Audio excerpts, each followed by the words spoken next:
αλήθεια είναι ότι έχουμε ένα τελευταίο κομμάτι. Αλλά επίσης αλήθεια είναι ότι εμείς περνάμε πολύ καλά και θέλουμε να πούμε άλλο ένα. Είναι οκ αυτό? Λέω κανονικά έχουμε ένα τελευταίο κομμάτι, αλλά εμείς περνάμε πολύ καλά και θέλουμε να πούμε άλλο ένα. Είναι οκ αυτό? Το κομμάτι που θα πούμε τώρα, το πάμε και πριν.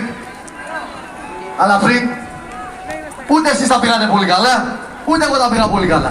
Αλλά τώρα έχουμε ακόμα μια ευκαιρία να τα δώσουμε όλα. Έγινε κατανοητός? Αλλά θέλω να τα δώσουμε όλα.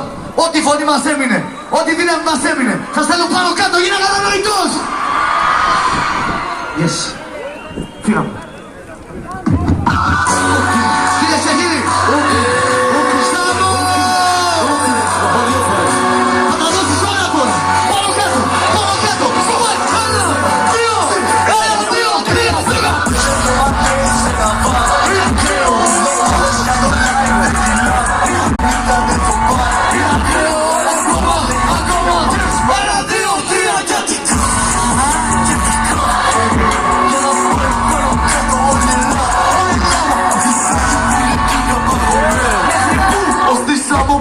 Καλοκαίρι πάντα θα πρέπει να το κάνω για το team.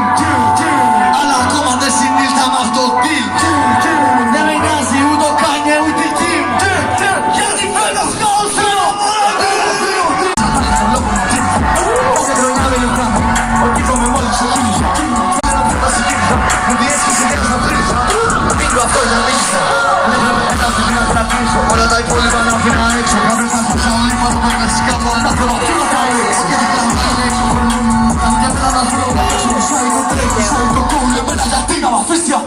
τώρα μου πέθανε να δεις και τα πίνεις. Αναρωτιέμαι το πώς θα σου κάνω. Μα και δεν θα το πιστέψεις. Πρέπει λίγο να αναφέρεσαι. Μέση, Χριστιανό. Στο 5x5 μου να έρθει εδώ συνοκαθήκας. Γιατί έχω ένα γήπεδο φέρα και στείλει την πόλη. Γαλάκτικο, δεν λες την κόπη σου. Απλά σου με διάζει και κράτης χωρίς το κουβέντα. Πέτα και πέντε μου τα χάρη. Ας δεν το τοπό μου έχεις αυτή κουβέντα. Ήταν αυτή που κάνει και λίγο μιλάει και το πλάτη. Νομίζω που λίγο τρελές. Δεν κράξε.